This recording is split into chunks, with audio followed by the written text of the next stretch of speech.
香港九龍嘅陳小姐，你好啊，好多謝你嘅信任啊。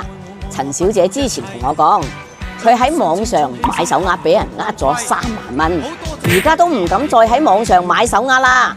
咁我就建議佢，咁就加多啲錢去附近嘅商場專櫃買。咁佢對比過一輪之後，就同我講，溢價得太離譜啦。咁佢傾咗好耐之後，陳小姐都係喺我呢度選咗條情緒手鐲。你放心得啦，我同你全程記錄好，唔會有任何問題噶。呢條就係情緒手鐲，真正嘅種水貨嚟噶。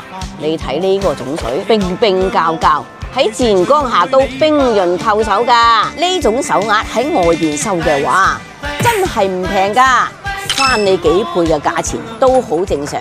但係呢條係喺我自己做批發嘅手鐲倉庫揾出嚟噶，先可以平啲俾你。姊妹呢就想要做55圈口嘅正圈，我同佢睇過啦，係冇問題嘅，就盡量同佢去晒啲面，包完美嚟做。而家就攞去加工，做出嚟有問題嘅話，唔收你嘅錢都得。呢個手鐲做55圈口，我睇過啦，冇紋裂噶。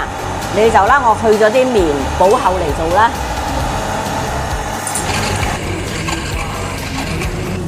我工廠啲靚仔啊，手藝真係冇得彈噶，個個都跟咗我好多年啦。